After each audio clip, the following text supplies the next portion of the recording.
rise to talk about an amendment that we'll be voting on tomorrow concerning earmarks.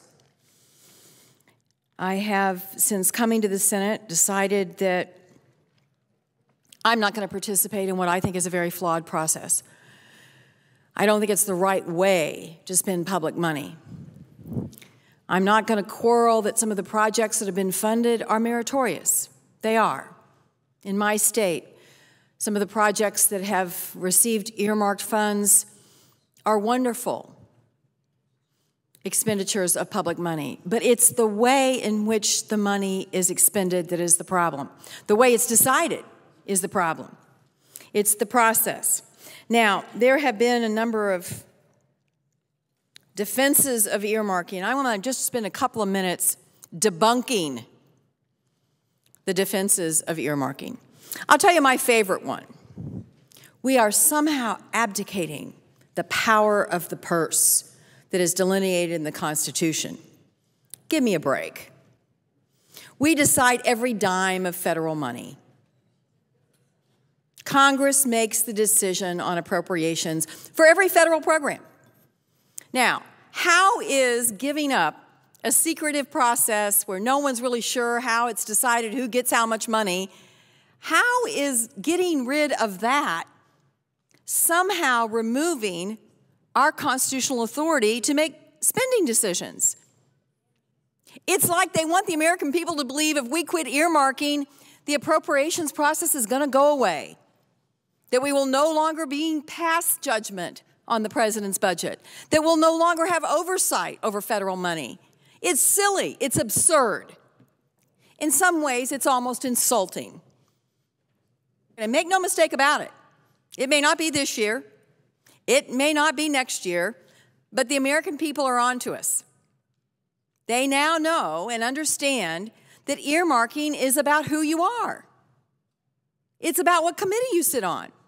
It's about who you know. If this is such a fair process, if this is something we should be proud of, then I want someone to come to this floor and explain to me how they decide who gets the money. In some committees, the ranking member and the chairman of the subcommittee get more money than everybody else. In other committees, they don't. Where is that decided? In what room? Is there a hearing? Can I go and watch? When the money is split up, who's in the room?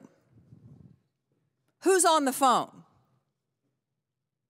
If we are brutally honest with the American people, we will tell them that that's a process we just don't want them to see.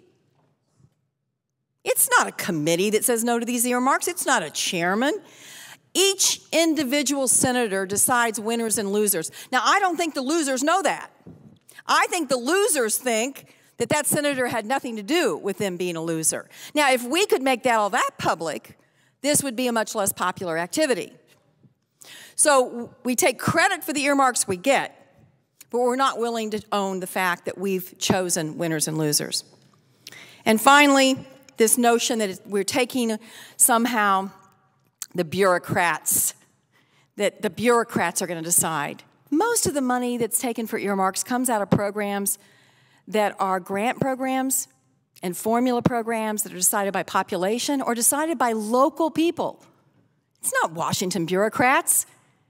They're supplanting the judgment of one person for a local planning process, a state planning process, and that's not the right way to spend money. I hope people vote for the Coburn-McCaskill amendment tomorrow. We need to end earmarking. It's the wrong way to spend public money. And whether it happens tomorrow or whether it happens 2 or 3 years from now, make no mistake about it, the American people are tired of it.